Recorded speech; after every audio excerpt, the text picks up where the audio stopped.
We've got breaking news on Canon's latest cinema camera, the Canon EOS C50, to be announced this coming Tuesday at 9 AM Eastern Daylight Time.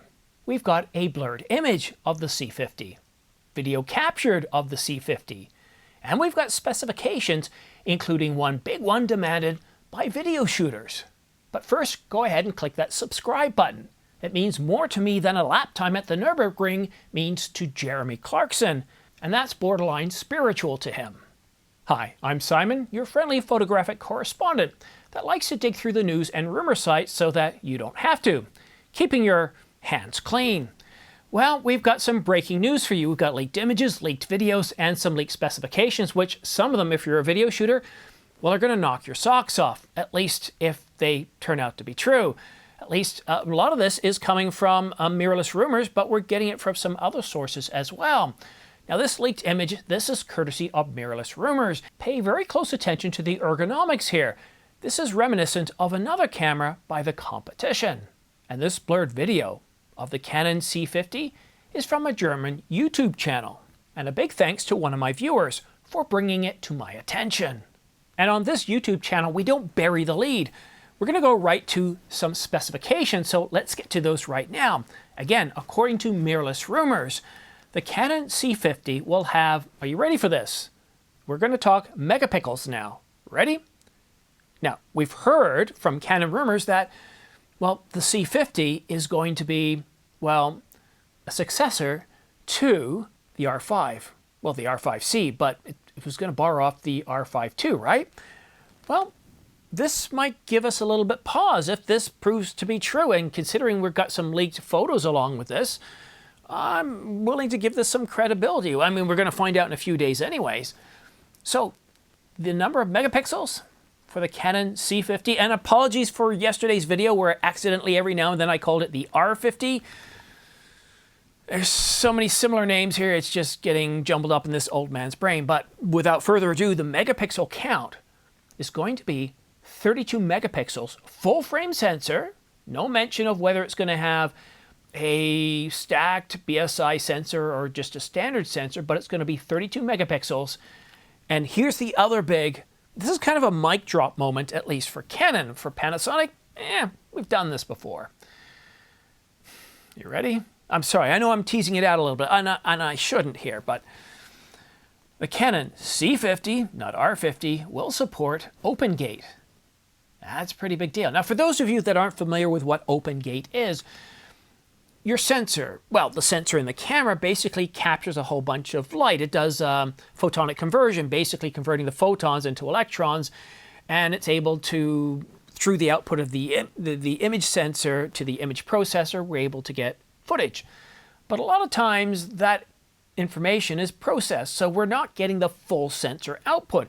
We might be getting a 3:2 aspect ratio output or a 16:9 aspect ratio output.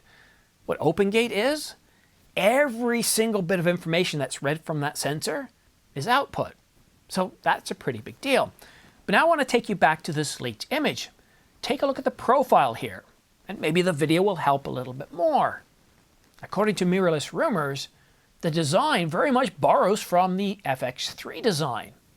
And lastly, the C50, well, it gets a fully articulating screen, which differs slightly from what Canon rumors was saying. But remember, Canon rumors had an image, and we don't know about the image quality. And maybe now that we've got these leaks coming out, they'll let go that leaked image that they had. So how about that? Yeah, look, some people say I go on too long in these videos, but I always put the information right at the front of the video. I don't tease you on and on and on and have to make you watch the entire video to get the stuff. I put it right up at the front, and then I drag on, well, some of us find it value add, to do the analysis and the opinion.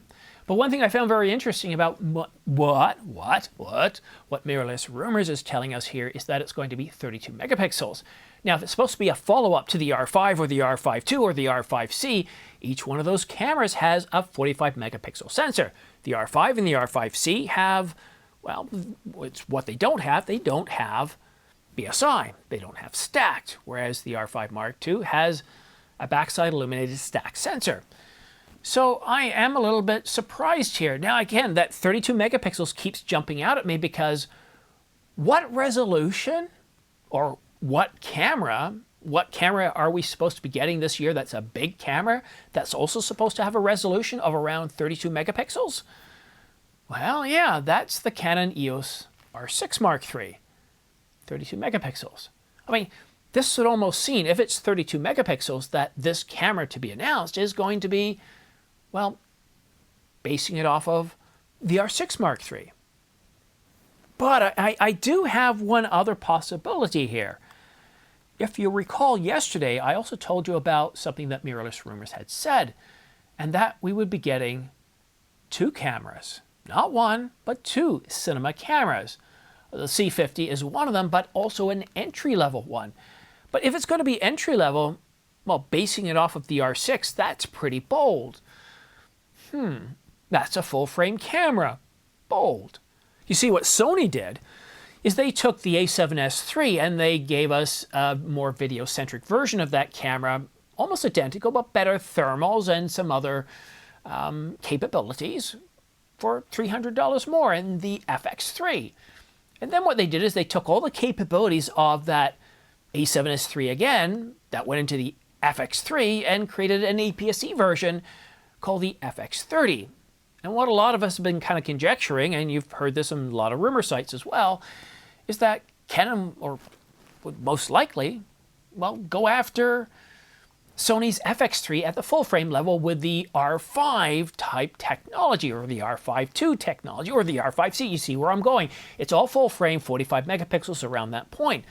And then another camera to be an entry level, which would have been, make more sense to base it off of the R7, and, you know, like to compete against the FX30. But now, after this information that Mirrorless Rumors has brought to us, and thank you Mirrorless Rumors, and thank you to my source for letting me know about the video in Germany, I'm a little bit less sure of what we're going to see on Tuesday.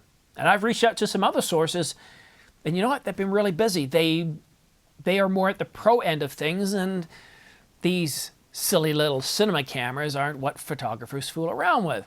So I'm doing my best to dig around and get some more information, but right now I'd like to leverage your expertise, especially videographers, and have you give me your thoughts. If you were running Canon, what would you be doing with the announcement on Tuesday? 1 camera, 2 cameras, an R5 based video-centric cinema camera, or an entry level, or both. One other thing too, on Tuesday morning, starting at 8 a.m. Eastern Daylight Time, that's Toronto and New York time, I'm going to be providing live coverage of Canon's announcement. We're going to start 1 hour before. Again, it starts at 9 a.m. Canon's announcement. We're going to start 1 hour before. We're going to go over the latest leaked information, give you our thoughts and analysis, and I plan to have some videographers and cinematographers on with us, people who shoot with cinema cameras and are able to go into a little bit more depth and say why Canon Log 2, for example, on an R5 II isn't as good as Canon Log 2 on a C80.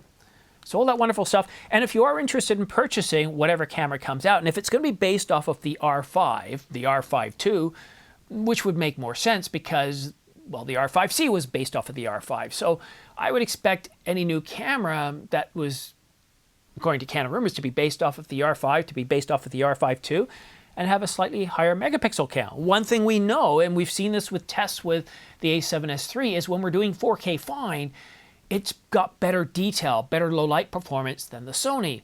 So I would expect this new camera to do 4K fine up to 60 frames per second, because once you get out of that oversampled, low light performance, not so good, and things are quite a bit soft. So I'm really curious to see where things go. But if you're interested in pre-ordering, and I get a sense here, this one's going to sell out very quickly despite everything going on in the world. What I'd recommend is go ahead and pre-order it from your favorite site, look at the ship date, and then you've got up until that point to decide whether it's for you or not. And if you decide after watching all the reviews, all the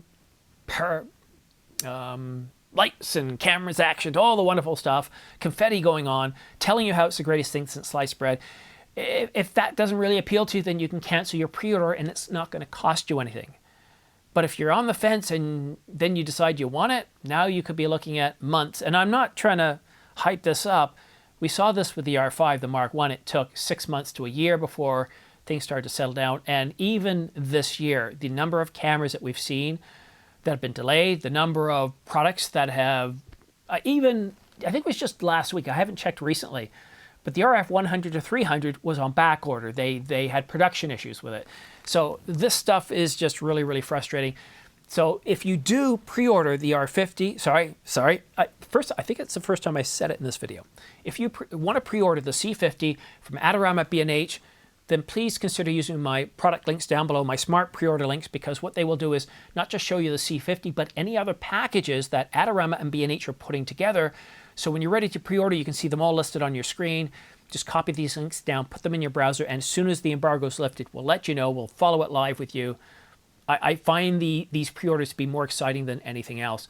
And a big thanks to those of you that have used my affiliate links in the past, because I get anywhere, fully transparent here, between 2 to 5% back, and it literally keeps the lights on.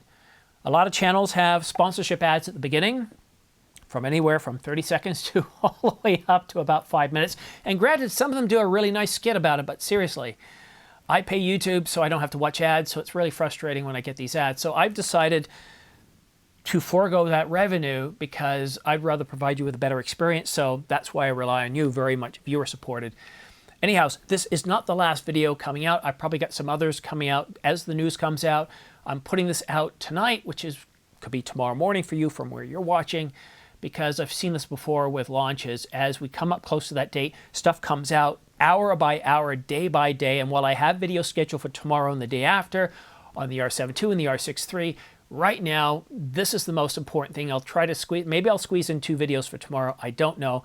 But you know what? My wife's going to be home soon. And as much as I like you guys, I'd rather spend time with her. I mean, she's cuter than you guys. And look, I'm not saying, John, with that ZZ Top beard that you're not, you know, I'm a dude though, and you know, my wife, she's cute. So she's going to be home in about an hour. So that gives me about 35 to 45 minutes to wrap this thing up and get it out the door.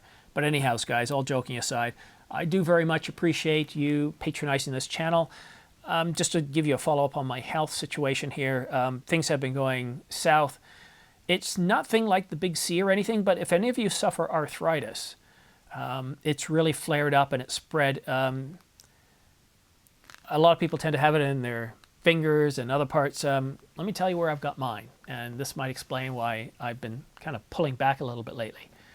I've got it in the hips and the spine. And I got to tell you, since 2024, it's really come on strong. And that's why I've kind of taken it a little bit easy this summer. And right now, with this announcement on Tuesday, I'm super excited. I really am. And so I'm cutting back on my sleep a little bit because honestly, I love this channel. I love doing this stuff. It means an awful lot to me because I'm a geek like you. I use it as a profession, but it's also a hobby. So I just got to get stuff out there. But you might see times where I'm not fully in a video, or you might see a few days before a video comes out, or I'm not doing as many. I'm just trying to focus on my health, and it means more walking or other types of exercise and less sitting down because this is not my day job. I come home, I nap for a little bit, then I have to shoot a video, sit down and edit the video. So yeah, that's just what's going on. Anyhow, thanks so much for tuning in. Have yourself a great day, and we'll see you again soon. Most likely, very soon. Cheers. Bye-bye.